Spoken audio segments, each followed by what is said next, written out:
With Dr. Dre's The Chronic, an entire coast demanded respect.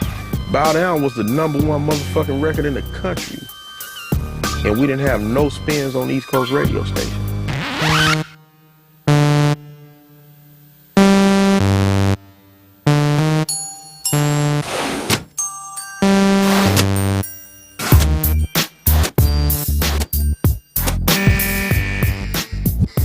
But as West Coast record sales soared, the East Coast felt something they had never felt before.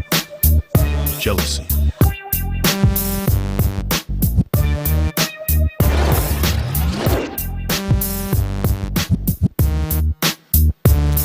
Snoop and them had came out with a song called, you know what I mean, New York, New York. And they was kicking over our buildings and the videos and whatnot. And we had like took that like kind of personal, you know what I'm saying? He was kicking over our buildings, you know what I'm saying? We not finna even get put in that point where we say fuck the East Coast, cause there's money over there, man. So it's like New York is the spot. New York, New York. They like fuck the dog pound right now. So we had to go back at them, you know what I'm saying? We made a song called LA, big city of dreams, but everything in LA ain't always what it seems. You might get fooled if you... The only niggas that, at that time, that came out and firmly stood up for NY that time, you know what I'm saying? Go back, check the records, and you will hear... Tragedy, Mobb Deep. Right, video for it and all that. Cause we coming from Queens, it gets down. The East Coast, West Coast thing got big because it sold records, you know what I mean? Because it sold magazines, because it helped ratings for TV and radio. I mean, a lot of it was about money as far as I'm concerned. The media. The media. The media. The media. The media. The media. Fuck the media. Fuck the media. Fuck the TV. Fuck the media. All right. The media seized the so-called East Coast, West Coast war, keeping a curious audience current with blow-by-blow coverage. Many non-related events and grievances were attributed to the beef, and sensational coverage by magazines, radio stations, and television made artists, labels, and fans take sides. Suspiciously immediately following Shakur's shooting in New York on Fueled the November growing 6th. East Coast versus West Coast battle. The reported threats on Combs' life. Night strikes towering Roosevelt above. noticed the huge biceps itching to bust through his shirt. Heard there was a contract out on my life, said Combs. East Coast, you know.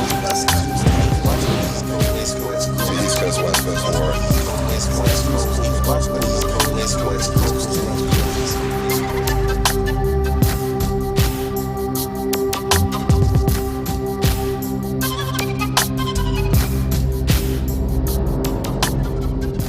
Yeah, the Goodfellas thing was definitely purposeful. The whole mafia reference was definitely purposeful because at this point, Death Row was the most feared entity in the music industry. And we loved the fact that these cats agreed to pose in these black outfits. We thought it was hot, you know what I'm saying? Death Row Records had a publicist named George Price at the time. And in the middle of us laying out the cover, George Price calls and he says, whatever you do, make sure that the letters on the cover are in red. You know what I'm saying? I've had plenty problems with people that live on my block. They ain't start no whole Brooklyn thing like this, East, like Bed-Stuy against Brownsville. They ain't start no whole big thing like that. Controversy sells. The rappers didn't take it to another level. The companies took it to another level. My whole career was I had never been in an interview where they didn't ask me about East Coast, West Coast. East Coast, West Coast beef. Ain't no real East Coast, West Coast beef. Oh, you don't like Hammer. Or you don't like Will Smith. You know, let's just get you to say you don't like somebody. You could be, artists from wherever, from Wyoming, and they're gonna ask you, well, how do you feel about what's going on with such and such and such and such? What about Eazy-E? So are you happy at Death Row Records now? But I ain't get on the camera to talk about that. The interview nigga asked me a question about the magazine. He was like, yo, I heard boom, boom, you wasn't feeling with Jay-Z. I was like, yeah, you know what I'm saying? I think he a bitch ass nigga for saying that, you know what I'm saying? No, I'm not gonna say that. Come on. Now, when you make a statement, it's in the paper, you've taken a stance. Bottom line, fuck that fat bitch. When you're new in the game, you got an open mouth and you're not aware of the game they're playing with you. And you may open your mouth and say something about somebody that you didn't have to. Fuck the source, alright? Source can suck a dick. Fuck them motherfuckers. Can we say fuck Tim Dog on TV? Say it. Fuck Tim Dog. When you read your article, that's the piece that's blown up. That's in the big letters. Like, oh. When the stories kept coming, rumors that Tupac had sex with Biggie Small's wife, that Tupac Shakur had been raped in prison, that Puffy had something to do with the death of Jake Robles, Suge Knight's close friend. March 1996.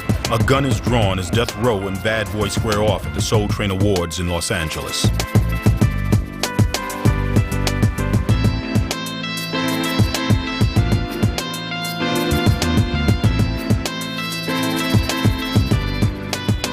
As the tensions rose, the game's two premier MCs became opposing generals in hip-hop's civil war, whether they liked it or not.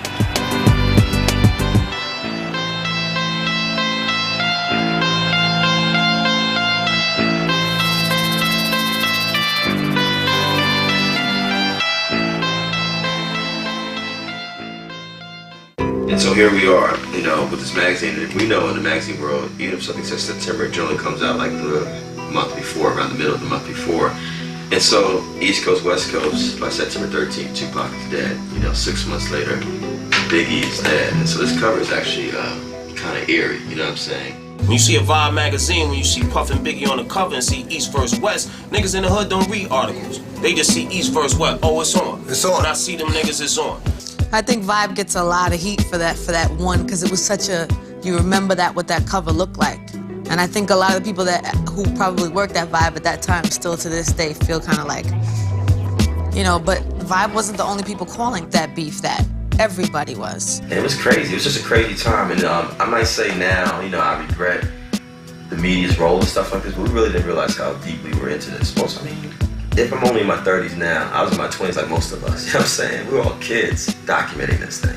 We're not even clear who we are, and we're dealing with this dominant youth culture of the day, and it's taking this very violent turn. It's this thing called East Coast, West Coast. We've never seen anything like this before. And we're just literally swept into it. It was insane, you know? There was no way to know where it was going. No way. You know, like with the Biggie and Tupac battle, you know, there was a lot of people that was not checking to see if Pac had outrun Biggie. They were checking to see who could win in a physical confrontation, whose camps could win if the two met up with one another. As the business of rap music became increasingly like the streets, the artists' crews, made up of close friends, family, and up-and-coming artists, became increasingly part of the problem. They were there to stop. I mean, I've dealt with a whole lot of people that involved themselves in the streets and brought the streets into the game. And it's like the problem with that is when you bring the streets into the game, they only know the rules of the streets. I got family, and I got a big family. You know, one of them dudes, you know what I'm saying, who just had a real big family. I have an extra huge family. But even the cops get that confused. Like, you know what I'm saying, the cops start thinking we're a gang and we're this, and they don't understand I just make music. And you know what I mean, these dudes just support me a whole lot. Some of these dudes just support me from the street, and they living this life. Most rap crews are made up of, I say 50% businessmen and 50% thugs. 50% of your crew is made up of homeboys that just came home from jail. Now my boys that just got out, I've been the guy on their TV that they've been pointing at. That's my man. That's my man. When they get home, their life is based around maybe I could roll with Ice. Maybe Ice could help me, you know? Now, what can he do? What can he actually do? But say, yo, Blows, Joe Blow was dissing you and I knocked him out in the club. What can he do? So then that thug element is always ready to reach out and touch anybody, whether it's a cameraman, whether it's an interviewer, whether it's somebody on the radio. They do not have any other way of showing the rapper that they man than busting somebody in their head. And that's where they get their stripe. So you gotta understand that thug element is always available in rap. You know, they want them stripes. They want them points. So it's like, even though you might tell a person, look, I really need you to slow down and cease violence and that. Hey, he's a grown man. When you're not around, he might just come along anyway and just, you know, do what he want to do on his own. Then, instead of fighting me like a G, he ran. Now, I can't help it if some niggas that was on the scene beat his ass for running. That was something separate, you understand me? And I can't help it if they were screaming thug life as they did it. That ain't my fault. That's just how shit went down, you understand me? I could not be there, but if I have this person running around with me to the point that you would start associating him with me, and he decides to just go kill a nigga while I'm off doing some other shit, they gonna say I sent that. I've been in situations where I've been with my boys and I'm talking to a friend of mine in hip hop, but his soldiers is sizing up my soldiers. You see what I'm saying? His man just came out looking at my man crazy. I'm walking down the street, my man's like, I don't like it, boy. I'm like, you shut, that's my man. But that's they animal. That's how they rationalize things with combat. So when you first come out of the hood, you come out of the hood and you were a drug dealer and your friends is drug dealers and your friends is thugs and you were just a poet that hung out with thugs and you might have been thug too and you got a record. People around you are very protective. They're very violent. They don't really believe they have nothing to live for. And you are the centerpiece of their lives and, you know, and you're trying to train them as you learn. It's tough. I mean, Snoop got people that's loyal to him that would probably kill you before he would. But you gotta know how to separate your friends from your homies from your loved ones. I mean, you got homeboys, you got friends, and you got dogs. My dogs is with me all the time. My friends, hey, what's happening? All right, I get back at you. And my homeboys is people who I got love for, but they don't understand this business right now, so I had to keep them to a limit. It was times where I had concerts and shows, and I tell a couple people to meet me on my block, on my corner when I first got signed. And before I know it, I look up, it's like a parade outside. There's always somebody in somebody's ear, like telling you, fuck that, B. This, that, and third. Yo, let that nigga go right there. That nigga said this, man. Why you don't go see him? Because nowadays, I mean, the pressure from your mans will make you go hurt something. That's the dude you need to get away from you. Or you gotta school him quick, because he don't know no better. In 1995, a crew from Eazy-E's Ruthless Records visited the Dog Pound on the set of a music video. The Dog Pound, because of their allegiance to Death Row Records, were drawn into Dr. Dre's ongoing beef with Eazy-E. Actually, Eazy-E boys, they was just, I mean, me and Ricky Harris was riding around, you know, on a little go-kart thing, getting ready to shoot a scene. And they just walked up on me like, fuck the Dog Pound, you know what I mean? And my response was like, I mean, it's about 100 people around there, and one of them went behind me. So I'm like, well, either I swing now or else I just get swung on, so.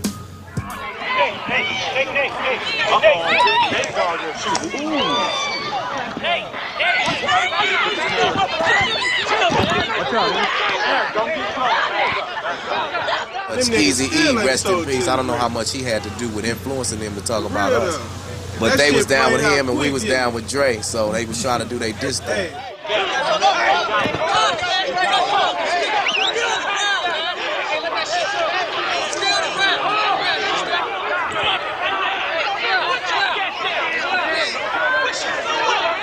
And we not trying to be no hoodlums, we out here trying to make money, because I know that day I felt real bad about what it looked real silly.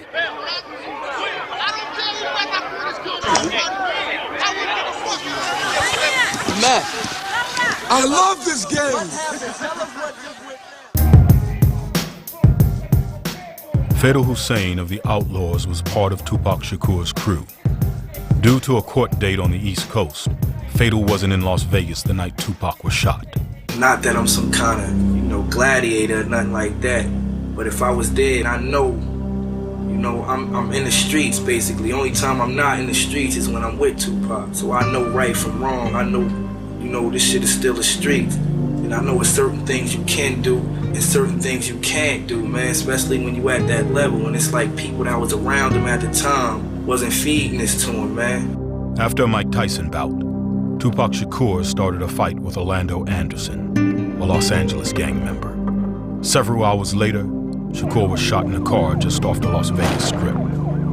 I never stopped thinking about what the fuck was Tupac doing out there rolling in the dirt with a nigga that he ain't had no business even. He shouldn't even gave that nigga the time, man, to even say some shit like, yeah, me and Pac had a fight, man. It was like 100 other niggas there. It was supposed to be people there that was supposed to step up and handle situations. Niggas wasn't around just to be rapping and eating up shit and messing with chicks and shit like that.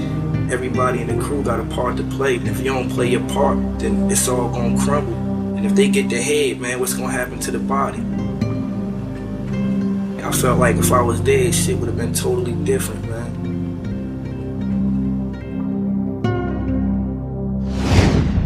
After the deaths of Tupac Shakur and Biggie Smalls, artists and the media temporarily came to their senses.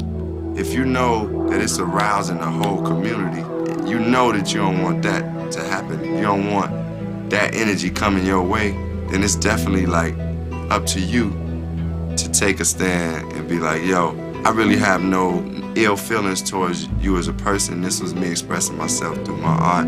It's love. I want to see you prosper too.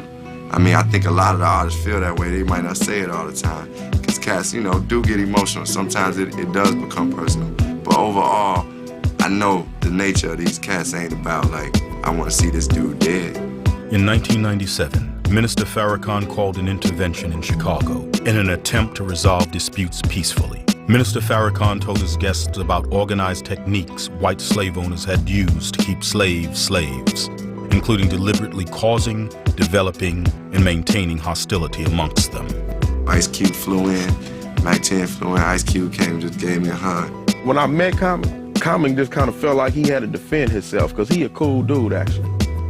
And Common good, man. He can rap. He do what he do. And I needed the elders to come bring us together and just be able to sit us at the table where it wouldn't be no ignorance and no homies just sitting around talking crazy. And we'd get aroused and just had a peace treaty. And we hugged, you know, so it was like, I needed that. We got close, but then she broke to the West Coast, and I was cool, because around the same time, I went away. Because they have the respect of many artists, outside entities like the Nation of Islam and Zulu Nation, as well as individuals like Russell Simmons, Jim Brown, and Mike Conception, have led the way in squashing beefs in hip-hop. In the Nation of Islam, I'm not even allowed to speak negative of another member to another individual in the nation unless the one of whom I'm speaking about is present. If I go to another member about something negative about another member, that member is to stop me and say, hold up. If it ain't positive, I don't want to hear it. And if it's negative, that other person is not here. So what I do then, I go to someone who can officiate my beef, and I want to witness that I tried to settle it. So I don't fear nobody but God. I don't have to go and slander you behind your back. I think that's a coward's way out. Sometimes the other artist didn't even realize you had a problem with him until he heard your record. See, that's a punk way of doing things to me. That's not being a man or a woman. You should have called that artist and faced them with arbitrators saying, you did this to hurt me, and allow that person to say, I'm sorry, I didn't know what I did affected you this way. Would you please accept my apology? We have a hip-hop summit here. We have people that work all day long on settling beefs. You know, I've been lucky enough to have an opportunity to influence some of these people. And if someone listens to me, then I should use my influence best I can. I pay for a lot of this shit myself. I don't expect to get any help from the people who own the record companies. I wish they'd help me underwrite the hip-hop summit, because they're making billions of dollars. I don't think that people give a shit. Sometimes I don't even think they care if the artist dies as long as the catalog sells.